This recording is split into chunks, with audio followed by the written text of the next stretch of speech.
Well, hello everybody, and welcome. I am Louise Eddington, the Cosmic Owl of Cosmic Owl Astrology, and I just thought I'd offer a live call today because, with all this social, physical distancing, whatever you want to call it, um, we're all very separated at the moment. So I thought it'd be nice to just kind of hang out a little bit. I don't have major plan to turn videos off if you don't mind, because it's very distracting for me to see somebody else on video. If you want to come on and chat after I talked for a bit, then that's great. Put your video on then, please. But for now, I'm just going to leave attendee videos off and sound off for now. So I just thought I'd talk a little bit about the astrology. I thought I would pull some cards, just, see how you're all doing. Please, if you're not used to Zoom, you can also use the chat box, of course. I'm just going to open my chat box so I can see. So, I'd love to know how you are doing with this virus thing. And, I know quite a few people now that have got it or have had it. My sister-in-law in the UK got it very mildly. She's recovering. Friend of mine in the UK is on day 14. She didn't end up in hospital and she thinks it's on the way out, but she's had a really rough time for 14 days. Astrologer David Cochran, he's recovering. It was awful. He said there were 3 days where, he was happy if he left, if he died, basically. But the love of others kind of kept him going. I've got my shirt on back to front. Well, it doesn't matter. That's what happens when you work at home. Yeah, so far staying home and working virtually and staying well. I mean, I work virtually anyway, so that's no change for me. What's different for me is my husband's home all the time, but we seem to be very kind of comfortable with it, So, you know, people seem to be managing. There are a lot of people here in Utah. We don't have an official lockdown yet or stay-at-home order. So there are a lot of people really, you know, not not taking the advice, shall we say. Like our neighbors had a stack full of cars outside their house the other day, and the neighbor across the road had clearly some kind of tradesman there, and they were outside discussing some work, and they were like this far apart. And I'm like, people, really, it's not that hard. You could just stand a little bit further apart, just be a little bit more, careful. But anyway, I feel most sorry actually for my youngest daughter. She's an essential worker, so she's still working. So I guess she gets some interaction there, but she's kind of got no social life now. She can't go out with her friends and things. And I feel sorry for people with young kids at home. Courtney, most staying at home, can't do my job remotely. No, you can't. No, you can't do a library remotely. Easy to be outside alone. Yeah, I know, Courtney. I'm introverted too, so I'm like, this kind of gives me the perfect excuse not to be forced into social interaction. Oh, my more extrovert husband can't make me go to any parties and things like that. Oh, hi, Elizabeth. And hi, Joe. Hi, Orion. Hi, Misty. Hi, Sarah. Hi, Courtney I've spoken to. Rachel I've spoken to. Thank you for coming. So, Misty's extroverted, so it stinks. Oh, sorry. Well, good thing I'm doing this. And after I've talked for a little bit, feel free to all come on and talk a bit and ask questions. So we can kind of see each other's faces a little bit and stuff like that. So I am actually writing an article right now, and it's going to be published after we finish this call. I've kind of just about finished it. And I'm writing an article, so I'm going to teach you a bit of astrology or speak to some of the astrology. You've got to drop off at 3:30, no worries. Please do the Venus class. sign up before the 9th. It's cheaper. and yeah, I'm just going to talk a little bit about the astrology, and I wanted to talk a little bit about Juno today, and you know, it'll lead to some other things with it, how I am.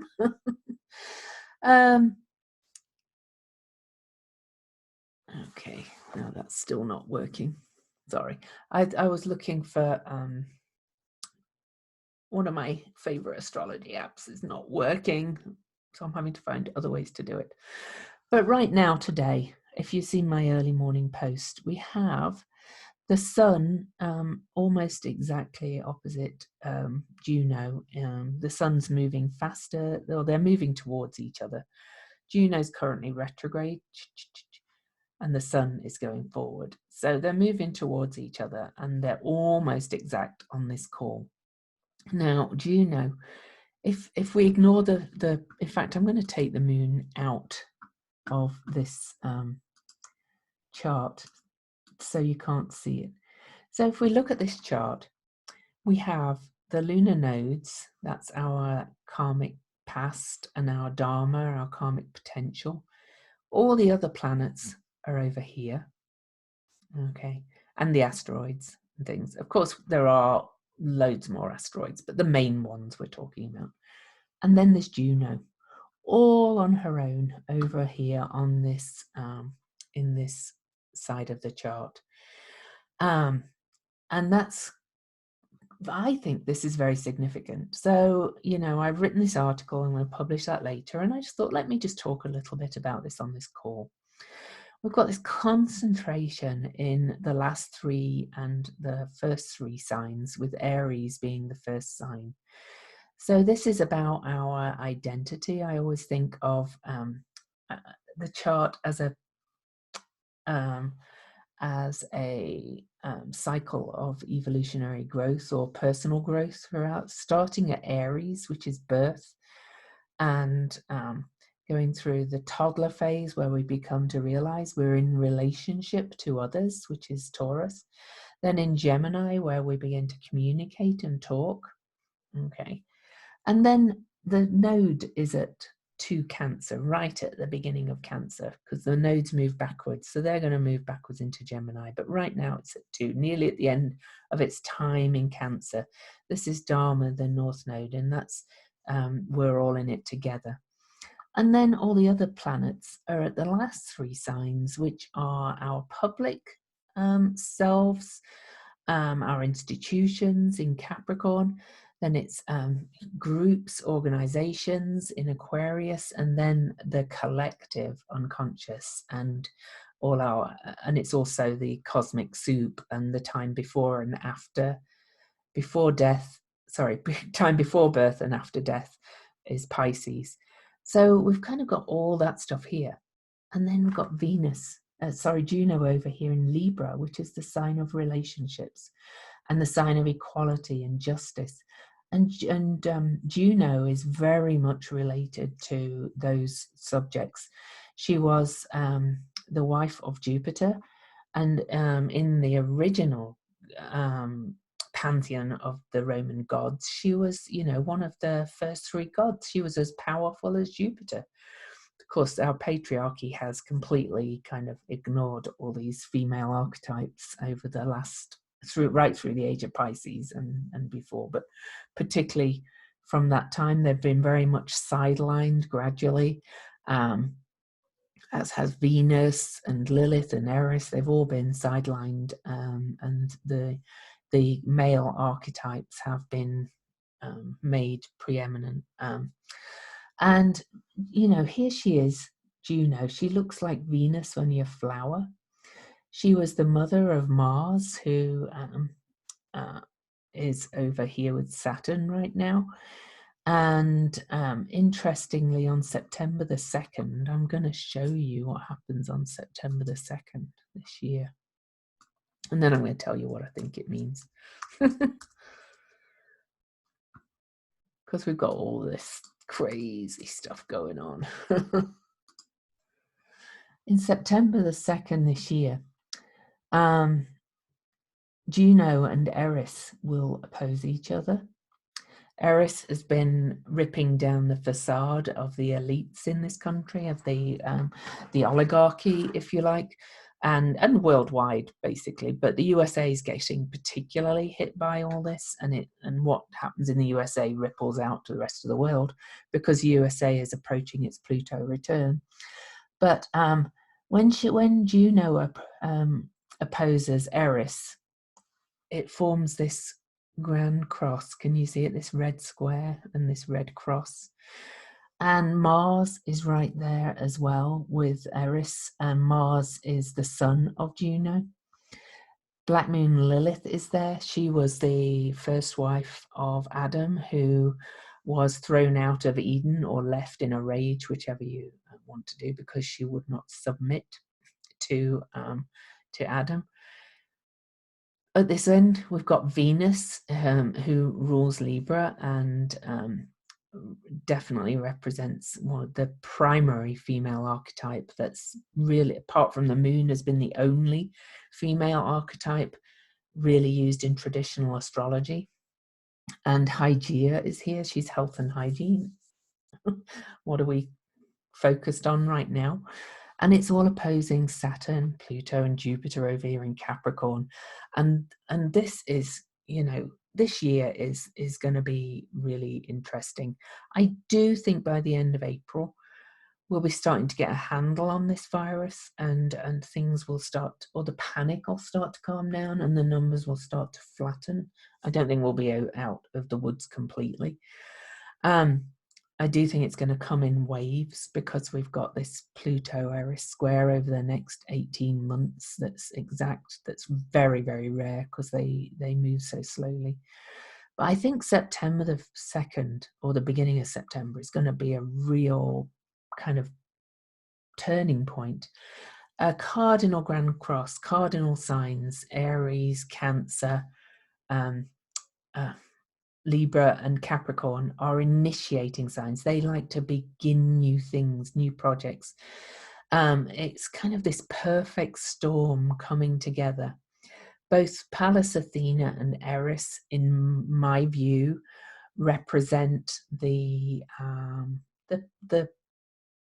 people, the ordinary people, the essential workers, the truckers, the nurses, the food workers, the bottom of the pile in our classist system, if you like. And we're realizing how important these people are right now, because without them, our society would just be kind of like falling apart completely. And we're also realizing there is no social safety net for these people anymore as we move through this year. So I think this year is going to be really interesting with that. I'm not saying it's going to be over in this year, but I just wanted to look at Juno's part in it. She is really, Libra is the sign of social justice and equality, and balancing the scales of justice. And over there, that's the sign she's associated with. She is really currently, to go back to now without that moon, she's currently holding all these planets as the handle of a bucket, if you like. That's what it's called in astrology, this bucket pattern. So this makes her a very focal point. And she's been an asteroid that's been speaking to me more and more, but has been pretty much ignored recently and dismissed as a soulmate asteroid, because in your personal chart, it often shows where the kind of person you're going to marry. But she's so much more than that. So any questions on that, and any questions about where we're going, and,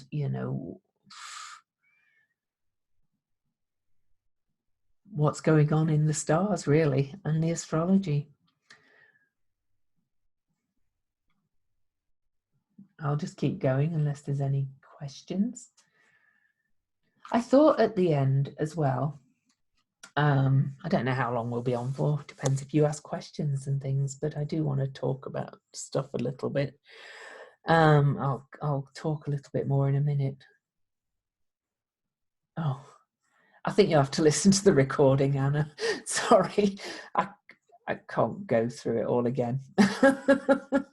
Sorry. But the recording, I'll send the recording out. So maybe you could listen to the first 15 minutes. Okay. So I did kind of wait a couple of minutes. So right now, today, to go back to today,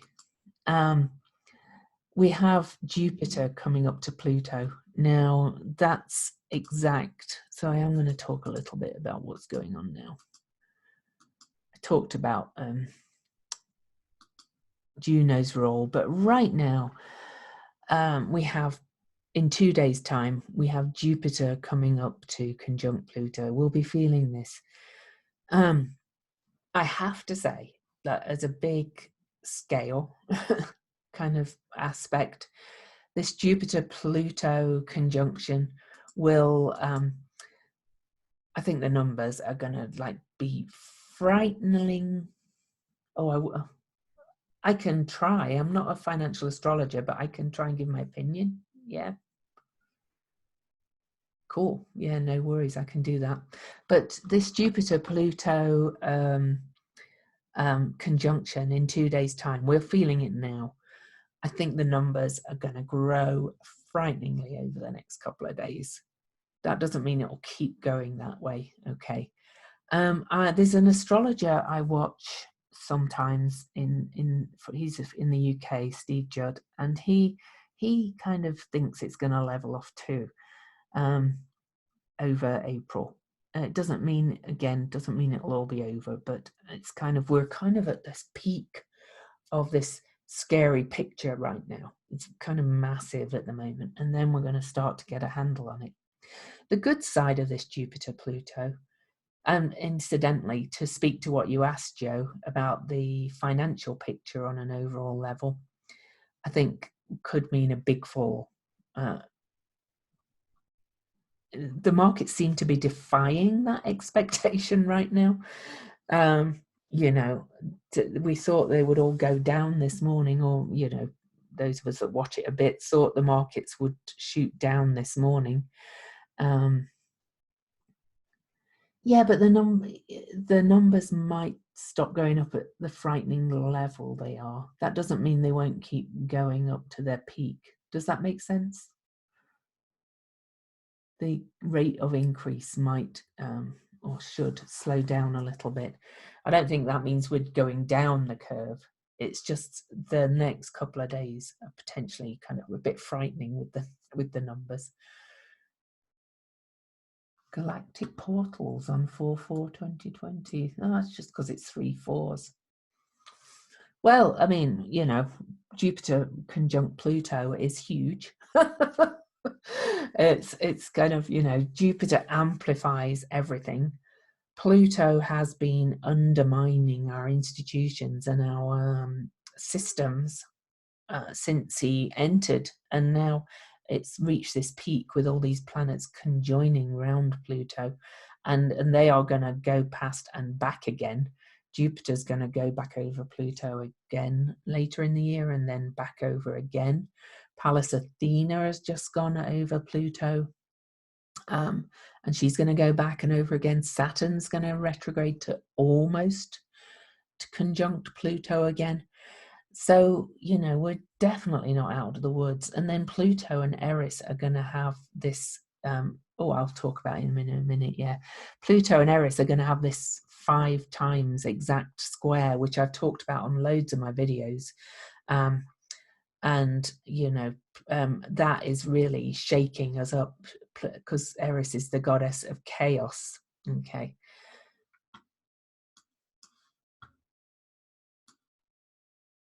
I'll answer that one in a minute. Yeah. So, Orion, Pluto represents death and rebirth. He's kind of the excavator, the lord of the underworld. He represents our shadow. He really dives into. This is kind of speaking to your question too, Sarah. The collective shadow in Capricorn. it's about the shadow, really, of our patriarchal systems and oligarchy with Pluto in Capricorn, about how the system is set up so that you know, it's this trickle down, top down, whatever you want to call it, about how it's totally unequal. Pluto's also been, you know, excavating all the crap, all the corruption, and to a degree, I think Pluto in Capricorn represents our current leader in the USA, because you know, as soon as he was elected, I always said he was our shadow hitting us in the face. So Jupiter and Pluto mean, yeah. It's kind of like the Tower card in the tarot. Pluto represents expansion of death and destruction, but it's also rebirth. We have to remember there's rebirth too. Pluto digs up and gets rid of the crap that's no longer working. Could you all try and send to everyone, please, so I can, rather than just to me? Okay. So new systems, new institutions, or new ways of ruling and governing will come out of the death and destruction. It is kind of like the Tower card in the tarot, if anybody knows the tarot. And the tarot definitely represents the destruction of old forms for the rebirth of new forms. So, so does that answer your question, Orion? Yeah, cool. Okay, let me just go back again and look. So Rachel just said the Tower. I love the Tower card. Yeah, but I kind of like destroying the oligarchy. And I know you too, Misty. 4/4/2020. Well, it is a big day, Rachel. Yeah, you know, Jen's more my number person. So no, I don't need. I think, you know, every time we get three numbers, numerologists, people tend to go, oh, you know. So let's just look at what 4/4/4 means in numerology. Oh, I'll look at the nodes, yeah. So 4/4/4 is the meaning of honesty and inner wisdom. Okay. And what else does it say about 4/4/4? It also means hard work and determination. And it represents home, its solid foundations, and balance and security. And I would suggest actually that that's the North Node in Cancer, Rachel. Astrologically, you know, that represents, you know, we've all been pulled into our shells, and this is the North Node in Cancer, the last while before the nodes shift backwards into Gemini and Sagittarius. The North Node being our karmic potential. We've all been asked to pull back, to you know, pull back into our families, into our homes, to remember what's important, to nurture each other more. On a bigger scale, it's about remembering we're all one big family. So we're being asked to kind of socially distance and do all the recommendations, like working from home, so that for the greater good of the whole family. So we're at this real crisis point. So Sarah, could our collective shadow in a few days come to consciousness? Well, I think it's coming to consciousness slowly. It's gradually becoming clear that, you know, we are full of crap and shadows, and it's coming to the light completely, and there's people trying to hide it, put a lid on it and things like that, but it's gradually being revealed. You know, I'll try not to get too political, but I'm going to say it anyway. We all know that Joe Biden has been accused of this by this Tara Reid of serious sexual assault, and the Democratic Party are just a wall of silence about it. And the Me Too organization and the Time's Up organization have refused to even look at it because they're smearing the woman, so no matter whether you believe her or not, they're the ones that have been saying believe women and all this kind of thing.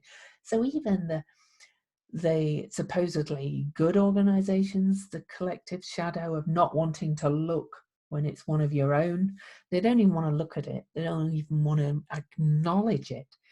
So all these kind of things are gradually being really brought into our fore, and conversely, there's, the resistance of, I don't want to look at this shit. I don't want to look at the shadow.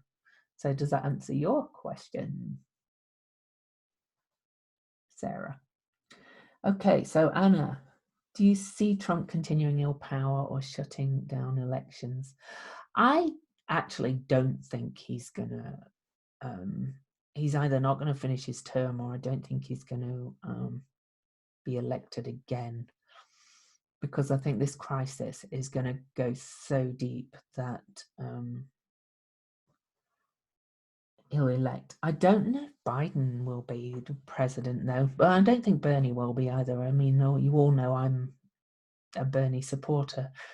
I actually think a new leader is going to emerge, so we might have a new president in November in the USA that doesn't last.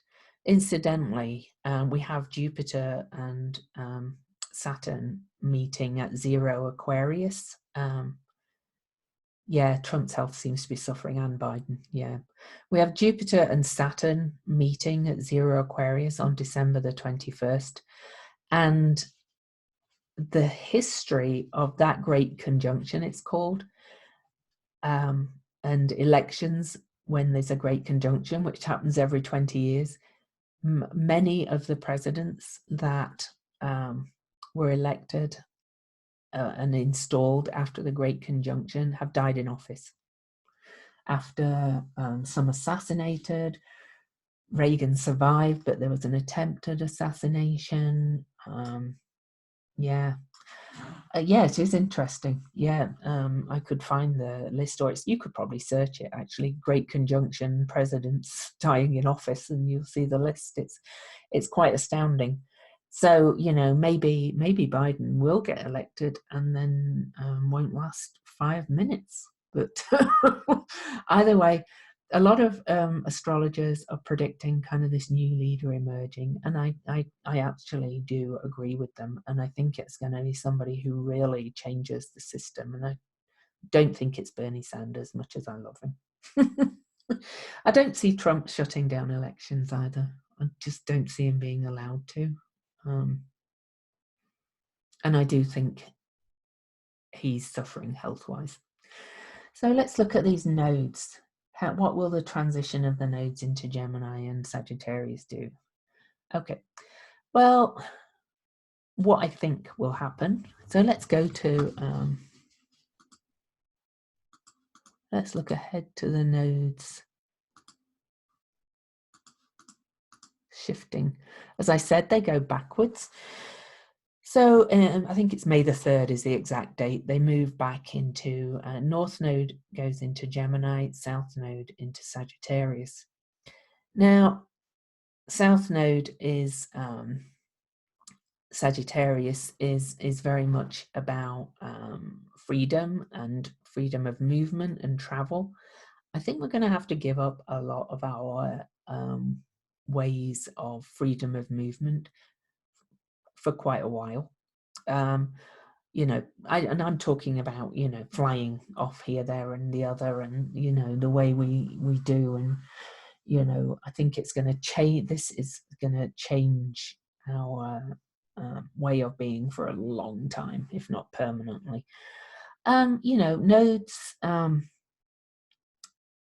18.5-year cycle. So you can look back to 19 years ago-ish to see what was happening in 2001, but they're going to be different because of all the other things happening.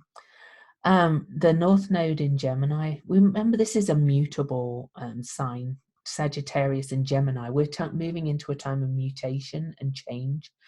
In Gemini, I think a lot of people are going to be working more online and stuff, which we can see starting to happen anyway, and more remotely. So it's kind of coming together, but more in the interspace. But that's also the Aquarius influence as well.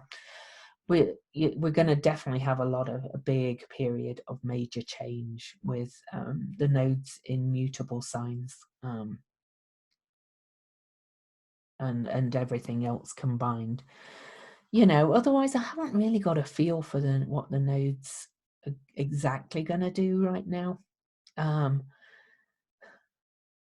There's still, I find it interesting that still, as the nodes move into Gemini and Sagittarius, Juno's still they last about 2 years, a year and a half to 2 years. Let's see when they go out of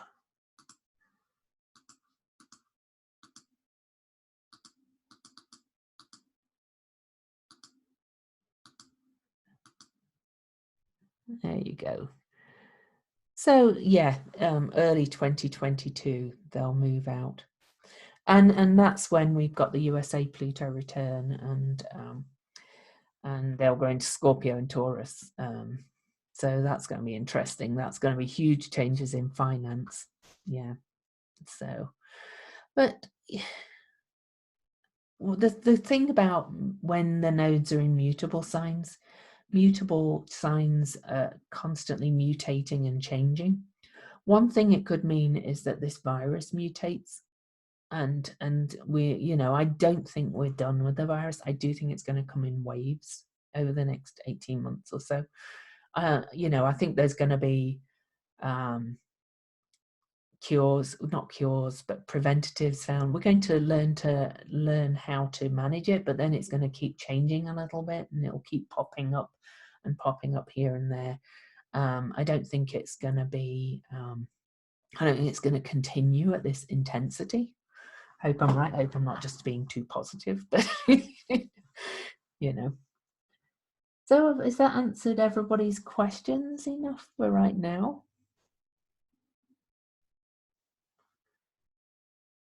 If so, happy to answer more. If you think of anything else, I'm going to see who we've got here, and I'm going to pull your cards. I'm just going to pull physically the virus will get inside us either from contacting it by the herd or a vaccine. I think this antibody thing is going to, whether it'll mean a vaccine or, well, I suppose that is a vaccine, but the antibodies might have more potential. I do think as well, just to quickly go back to my chart, this, I'll go back to now, this 5 times square with Pluto and Eris. I've talked about it in other calls. I've written about it, but Eris is at 23 degrees. Some of it, the squares will be at 24, but a lot of it's happening at 23, and it began at 23 degrees. And 23 is the number of Eris. And 23 is also the number associated with us.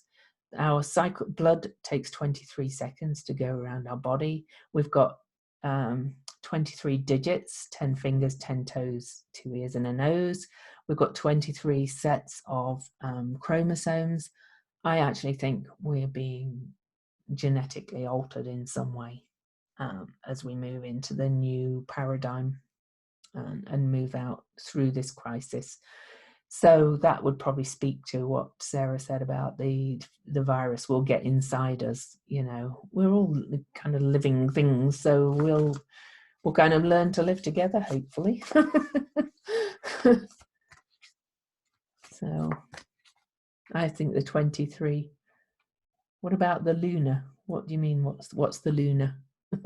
Sorry, I don't know what lunar you're referring to. So, oh, I've put it back in. Well, the moon moves really fast, so that activates things. So I've put it back in, but she'll activate all these longer cycles, you know. You've read that Fox News, maybe, I think they all use subliminal messages personally. So I don't get, it's all propaganda, and I don't think any of them are really, you know, neutral and just news reporting personally anymore. So I tend to try and listen to it all and filter out what doesn't feel right. So I'm going to pull everybody who's attending live a card, and then see if there's any more questions afterwards. And then if you're all interested, I thought I might do a short shamanic journey. So you can do some meditation kind of journeying. Cool. I'll do that then. Yay. Cool. Probably going to journey to Juno, I'll tell you now. So I'm just going to go down. If nobody could type for a bit, your names are in a list, in the participants list, and if you don't type, they won't shift about. So Anna's first. So Anna, oh, you've got she-wolf. Unleash the wild within. I'm not going to read the whole descriptions for everybody. I'm just going to pull your card and let you look at the image and feel what that means for you. So that's your card, Anna.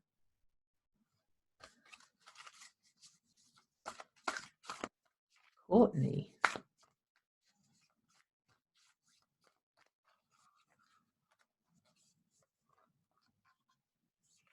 Oh. The Lord, take charge with authority. Woof. Kind of like that one. I love these cards. And the reason I love them is because they have an owl on the back. For my owl. So Sarah, then Elizabeth. Oh, you got Sarah, she-wolf, unleash the wild within. Again, funny we get that twice. Oh, Elizabeth had to go, but she'll hopefully get the recording.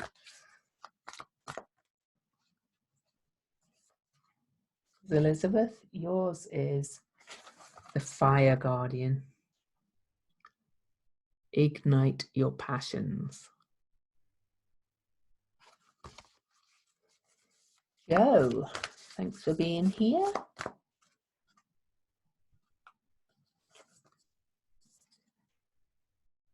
Okay. Traveler. That's interesting, Joe. It says move in a new direction. I think you need to talk to Jesus about that. Joe Rutland, by the way, everybody channels Jesus. And if anybody would like channeled message from Jesus, find Joe Rutland on Facebook and ask him about it, because they're quite marvelous. So, but that's kind of interesting, Joe. Travel in a new direction. I think we're all having to adjust direction a little bit, but that's interesting you got that card. Melanie, you got the moon. Take note of intuitive messages.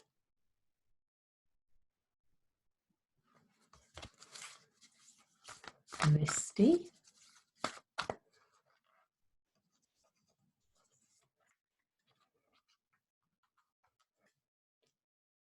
Medicine Guardian. Be open to healing information.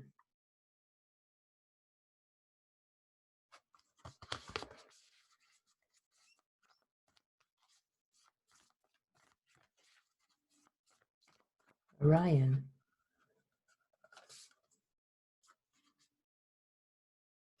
It's kind of reminds me a bit of you anyway, Orion.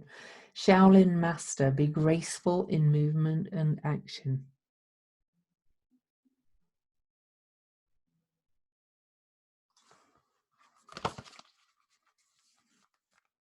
Rachel and then Terry. And then we'll do a journey, and I'll tell you how to do that if you've not done one with me before. So Rachel, great teacher. Learn from spiritual experiences. Maybe you need a channeled message from Jesus. Terry, and really thank you all for being here. You know, somebody invited me to a free one yesterday, and I was like, we kind of need this right now, so I might do some more of these, you know, when I've got time.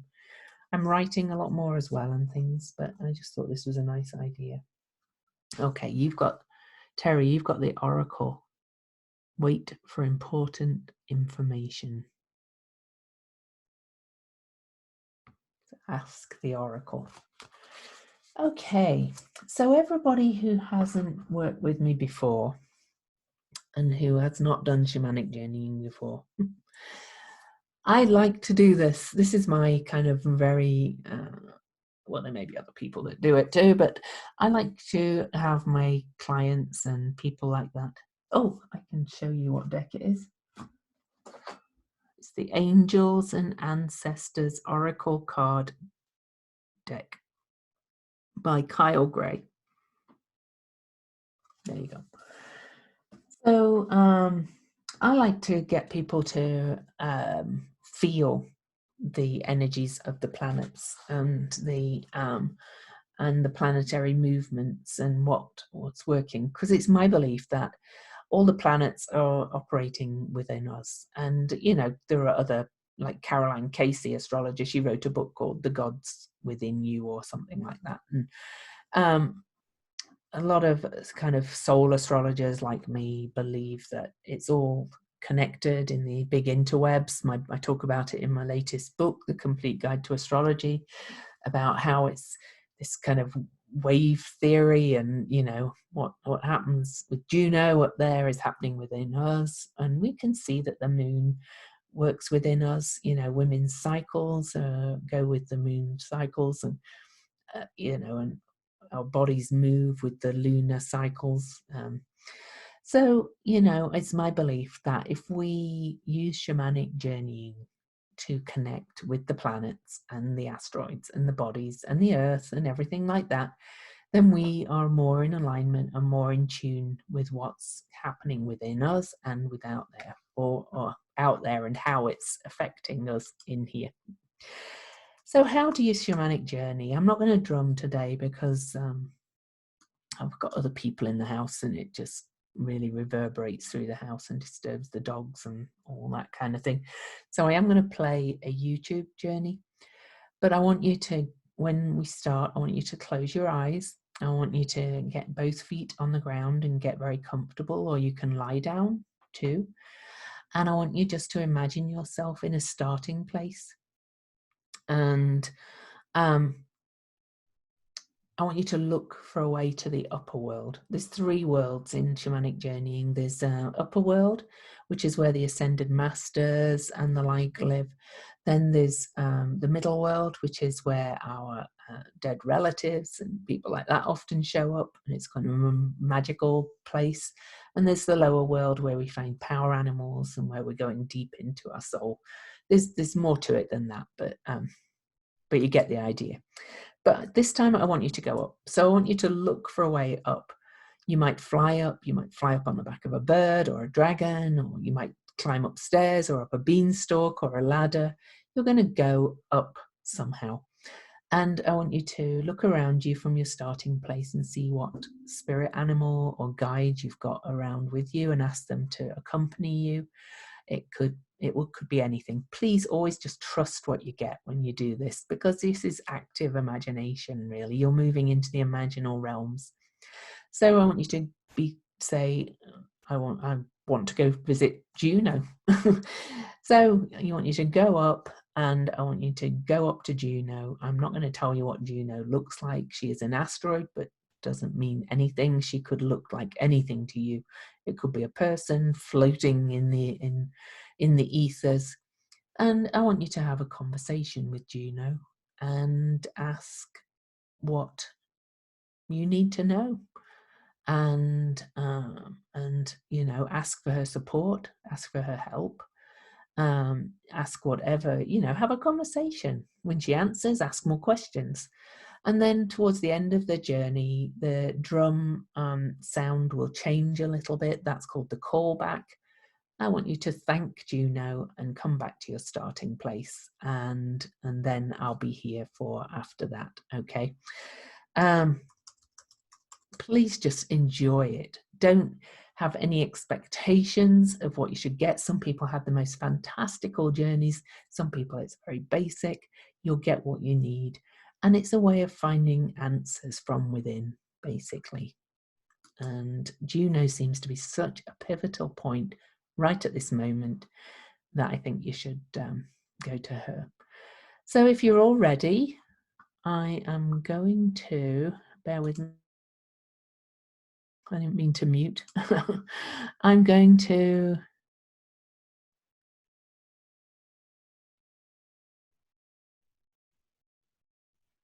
switch to the built-in microphone, I think.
Okay, can you hear me now? Yeah. Yeah, I tried a different setting. It clearly did not like it. So I'm just going to do it the way I normally do. All right, so settle down. I'll get the drum track going, and just trust what you get and enjoy it. These are magical if you just relax and let your imagination fly. So.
Okay, everybody, how was that?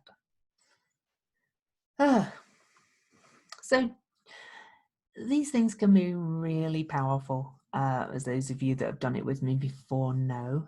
So I would suggest going and sitting with it and just allowing, them. Yeah, they're powerful, aren't they, Rojo?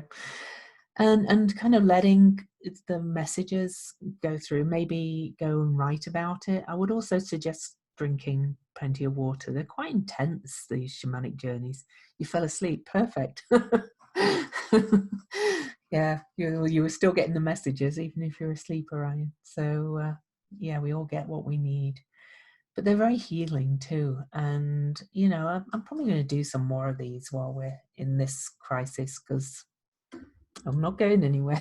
I have a lot of work still, but still not going anywhere, are we? So thank you so much.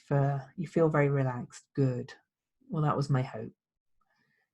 but I still think most of you, at least, will probably need to process whatever came up, and just remember the details, because really all the details matter in a journey. So whatever was said to you, whatever you saw, it's all relevant.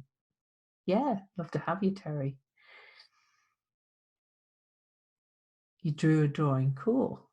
Feel free to come and share it in the Planetary Magic Cafe if you like, or something. So if anybody wants to share, go and I don't want you to do it now. I want you to go and let it sink in, but feel free to come and tell me.